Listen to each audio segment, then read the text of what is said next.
UP के gangster विकास दुबे का एक साथी एनकाउंटर में मारा गया। बताया जा रहा है कि यूपी में हमीरपुर के मुहदाक में उसकी यूपी एसटीएफ के साथ मुठभेड़ हुई।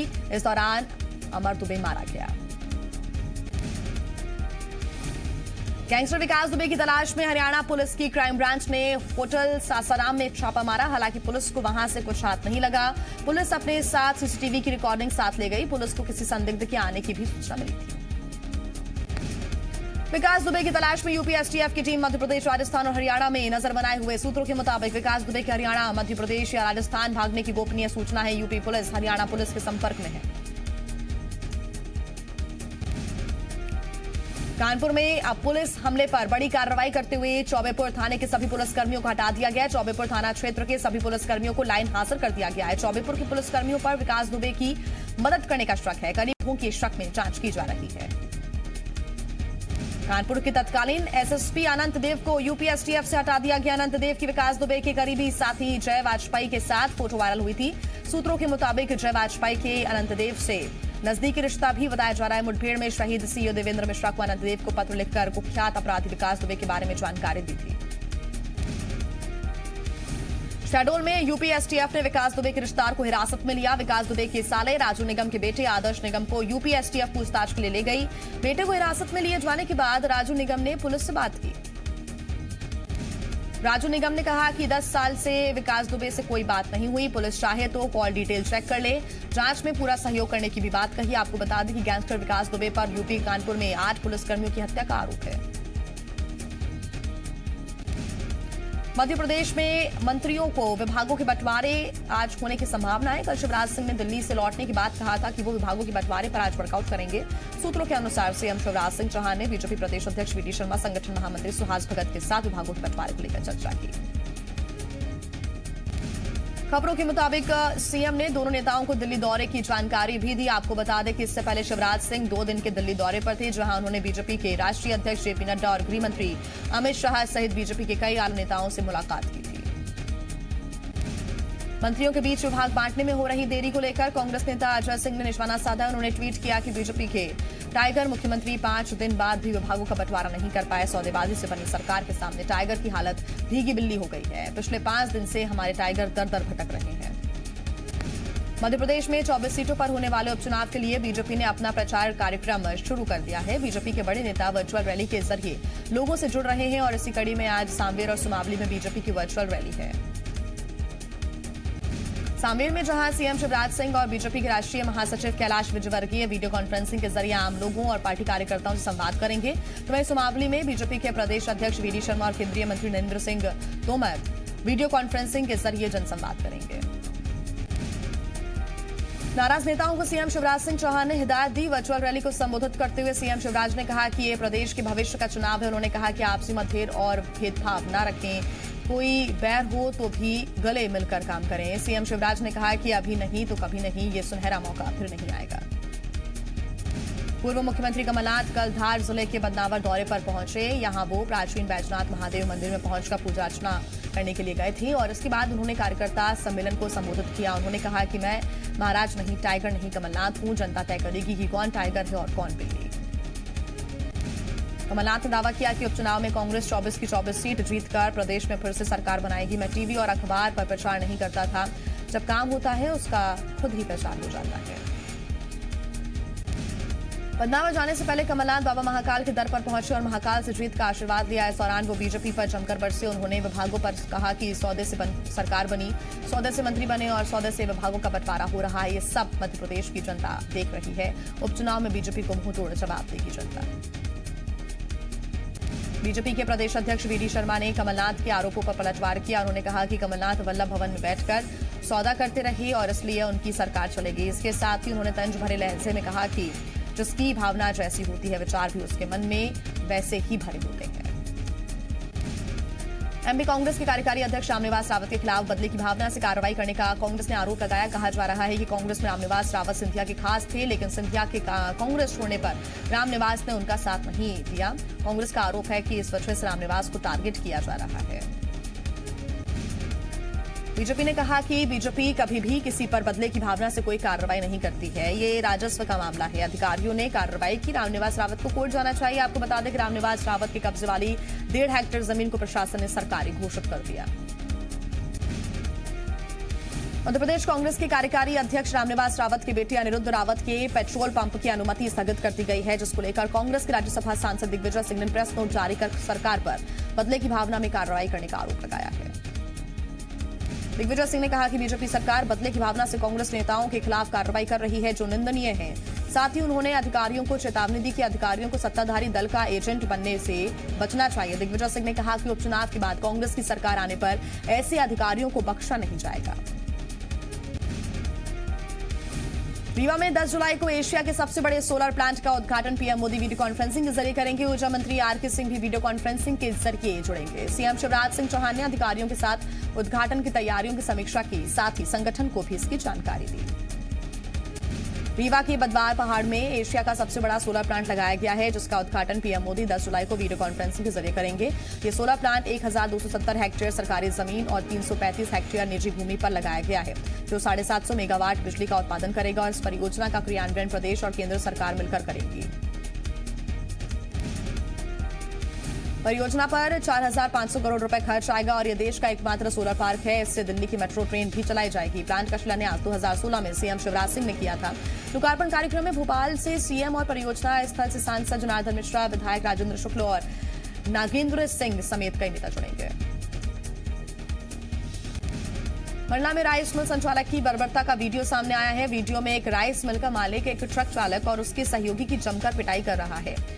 वीडियो में दिखाई दे रहा है कि दोनों को खंभे पर बांध दिया गया है और फिर उन पर लाठियां बरसाई जा रही हैं।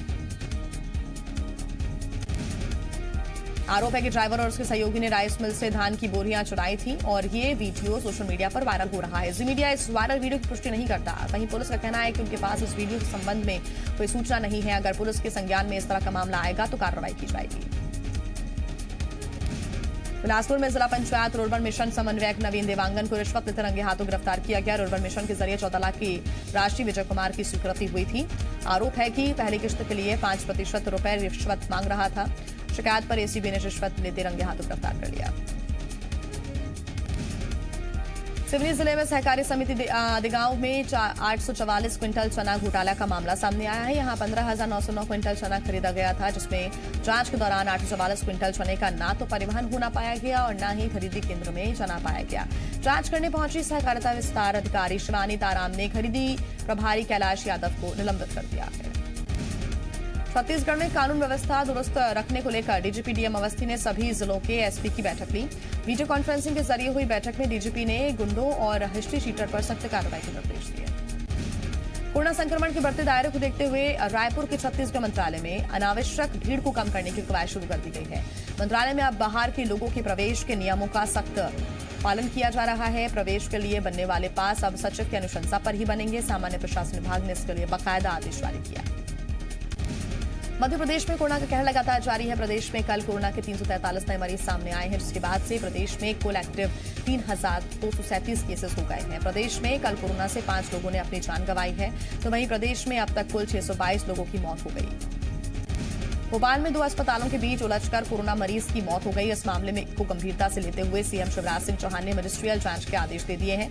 मालवीय नगर के पीपल्स हाईटेक अस्पताल में 13 दिन पहले बिजली कंपनी के लाइन इंस्पेक्टर को किडनी की बीमारी की वजह से भर्ती कराया गया था।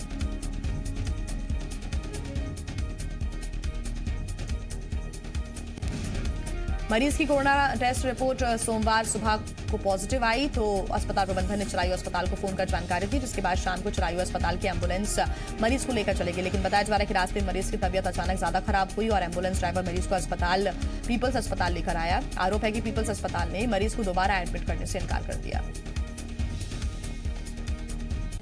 आरोप है कि एम्बुलेंस मरीज को अस्पताल के गेट पर ही छोड़कर चले गई। कुछ देर बाद पीपल्स अस्पताल के 2 कर्मचारी पीपीई किट पहनकर ऑक्सीजन लेकर आए, मरीज को स्ट्रेचर पर लिटाया और सीपीआर देने की कोशिश की, लेकिन तब तक देर हो चुकी थी। यह पूरी घटना सीसीटीवी में कैद हो गई।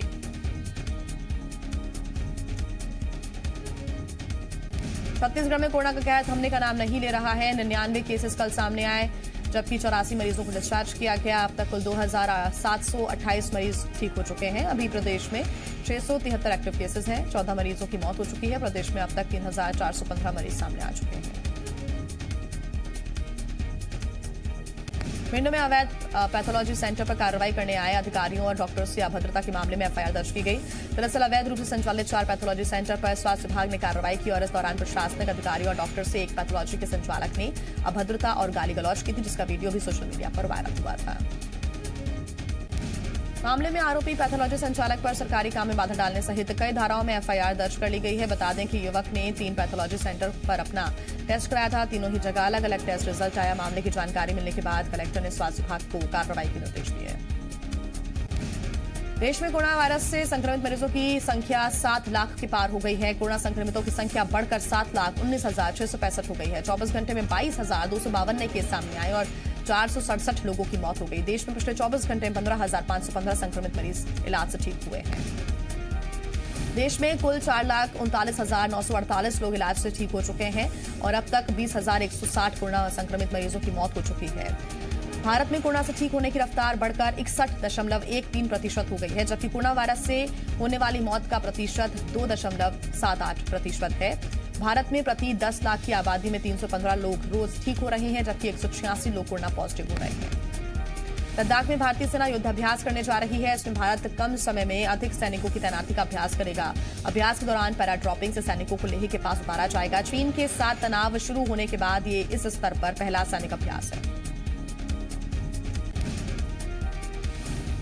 चीन के सैनिकों के हटने के बाद भारतीय सैनिकों के भी गलवान घाटी में संघर्ष वाली जगह से पीछे हटने की खबरों को लेकर कांग्रेस ने पीएम मोदी के पुराने ट्वीट का हवाला देकर घेराव किया है। शशि थरूर और रणदीप सुरजेवाला ने पीएम मोदी के साल 2013 के ट्वीट को रिट्वीट करते हुए कहा कि पीएम मोदी को अपने ही सवालों के जवाब देने चाहिए। तब गुजरात के मुख्यमंत्री रहते हुए मोदी ने भारतीय सैनिकों के पीछे हटने पर सरकार से सवाल किया था।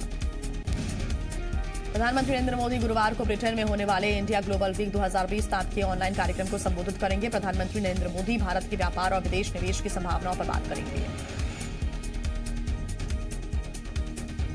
राहुल गांधी ने अर्थव्यवस्था के मुद्दे पर सरकार को फिर घेरा। राहुल गांधी ने दावा किया कि सरकार का आर्थिक कुप्रबंधन लाखों परिवारों को बर्बाद करने वाला है। नेपाल के विवादित नक्शे पर भारत का समर्थन करने वाली नेपाल की सांसद सरिता गिरी को उनकी पार्टी जनता समाजवादी पार्टी ने निकाल दिया है। साथ में ये भी सिफारिश की है कि उन्हें सांसद पद से हटा दिया जाए। सरिता गिरी ने कहा था कि ये भारत से संबंध बिगाड़ने के लिए चीन की साजिश है। गुजरात के कई जिलों में भारी बारिश से बाढ़ के हालात पैदा हो गए। राजकोट, द्वारका और पोरबंदर में सोमवार से जोरदार बारिश हो रही है। राजकोट में 18 घंटे में 25 सेंटीमीटर पानी गिरा। कुल बारिश का करीब 1/3 से ज्यादा पानी 18 घंटे में ही बरस गया। निचले इलाकों में पानी भर गया। जामनगर, द्वारका और कच्छ में भारी बारिश की चेतावनी है। गुजरात के राजकोट में एक गांव में बाढ़ आने से मवेशी बह गए। करीब 40 मवेशी भारी बारिश के बाद बाढ़ जैसे हालात में बह गए। तस्वीरों में गाय और भैंसें बहती हुई नजर आई। पानी का बहाव इतना तेज था कि किसी की भी मवेशी को बचाने की हिम्मत नहीं हुई। ये तस्वीरें गुजरात के ही जामनगर के सामने आई हैं, जहां बारिश में 2 लोग फंस गए। इन्हें बचाने के लिए एनडीआरएफ की टीम पहुंची और दोनों को सुरक्षित बचा लिया गया। गांव में पानी भर जाने की वजह से एनडीआरएफ की बोट का इस्तेमाल करना पड़ा। गुजरात के ऊना के राजपुर में बंदरगाह पर 4 मकान ढह गए। समुद्र की लहरें इतनी तेज थीं कि घरों को ढहाते हुए निकल गई। मौसम विभाग ने सौराष्ट्र और दक्षिण गुजरात में आंधी तूफान और 2 दिन भारी बारिश का अलर्ट जारी किया है। दिल्ली में कोरोना से ठीक हुए मरीजों का रिकवरी रेट 72% से ऊपर पहुंच गया है। 24 घंटे में दिल्ली में 2008 नए संक्रमित मिले। दिल्ली में 126 दिन में कोरोना संक्रमितों की संख्या बढ़कर 1,02,831 हो गई है। 74,217 मरीज ठीक भी हो चुके हैं। मुंबई में दुकान खुलने का समय सीमा बढ़ाकर शाम 7 बजे तक कर दिया गया है। 9 जुलाई से सुबह 9 बजे से शाम 7 बजे तक दुकानों को खुले रखने की इजाजत होगी। अब तक शाम 5 बजे तक इजाजत थी। बेंगलुरु में 96 साल की कोरोना पॉजिटिव बुजुर्ग महिला पूरी तरह से ठीक होकर अस्पताल से घर लौट आई हैं। इससे पहले भी बेंगलुरु की एक 99 वर्षीय बुजुर्ग महिला ने कोरोना को मात दी थी और वो ठीक होकर घर वापस लौटी थी। बिहार के मुख्यमंत्री नीतीश कुमार के सरकारी आवास तक पहुंचा कोरोना वायरस। सीएम के रिश्तेदार को कोरोना होने के बाद सीएम आवास को सैनिटाइज किया गया। सीएम हाउस के सभी लोगों का कोरोना जांच कराया जा रहा है। कोरोना वायरस की वजह से सीबीएसई 9वीं के 10वीं तक के पाठ्यक्रम में 30% की कटौती करेगा। केंद्रीय मानव संसाधन विकास मंत्री डॉक्टर रमेश पोखरियाल निशंक ने ट्वीट कर जानकारी दी। दिल्ली हाईकोर्ट में Delhi university online open book परीक्षा को रद्द किए जाने की मांग वाली याचिका पर सुनवाई हुई। दिल्ली यूनिवर्सिटी के डीन ऑफ एग्जामिनेशन ने कोर्ट को बताया कि जितने छात्र रजिस्ट्रेशन कराए हैं वो ऑनलाइन इम्तिहान देंगे। जो छात्र ऑनलाइन परीक्षा नहीं देंगे वो बाद में जब परीक्षाएं कराई जाएंगी तब ऑफलाइन परीक्षा दे सकते हैं। महाराष्ट्र सरकार ने टर्मिनल सेमेस्टर या आखिरी साल की परीक्षाओं को सितंबर के अंत तक आयोजित कराने की यूनिवर्सिटी ग्रांट कमीशन के फैसले का विरोध किया है। महाराष्ट्र के उच्च शिक्षा मंत्री उदय सामंत ने यूजीसी के फैसले को छात्रों की जान से खिलवाड़ बताया है। अभिनेता सुशांत सिंह राजपूत की आत्महत्या के मामले में पुलिस ने कई पत्रकारों से भी पूछताछ की है। सूत्रों के मुताबिक पत्रकारों ने बताया कि सुशांत से जुड़ी खबर एक अभिनेत्री ने उन्हें दी थी। पुलिस उस अभिनेत्री से पूछताछ कर जानेगी कि क्या उसने कहा है। उत्तर प्रदेश के प्रयागराज से तांगा रेस का आयोजन किया गया। हर साल सावन के महीने में ये रेस की जाती है। घोड़ों को तांगे के साथ शहर की सड़कों पर दौड़ाया जाता है, जिसमें सड़कों पर तांगे के साथ गाड़ियां और हॉर्न बजाती बाइक भी साथ रहती हैं।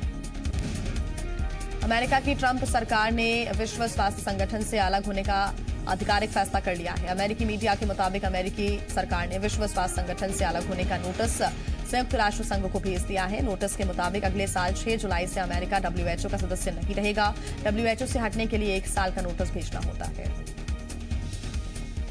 ब्राजील के राष्ट्रपति जेर बोल्सोनारो भी कोरोना पॉजिटिव पाए गए हैं। कोरोना संक्रमण के मामले में ब्राजील दुनिया भर में दूसरे नंबर पर है। ब्राजील में 16 लाख लोग संक्रमित हो चुके हैं, जबकि 65,000 से अधिक लोगों की मौत हो चुकी है। ब्राजील में कोरोना पर अब तक काबू नहीं पाया जा सका है। चीन में लगातार भारी बारिश से जगह जगह बाढ़ आ गई है। पूर्वी चीन के प्रांत में भारी बारिश से करीब 4.5 लाख लोग प्रभावित हुए हैं। बाढ़ की वजह से कई पुल पुलिया बह गए। कई जगह बादल फटने से बाढ़ आ गई। कीचड़ से भरे पानी की वजह से सड़कें जाम हो गई। लोगों को भारी परेशानी का सामना करना पड़ रहा है।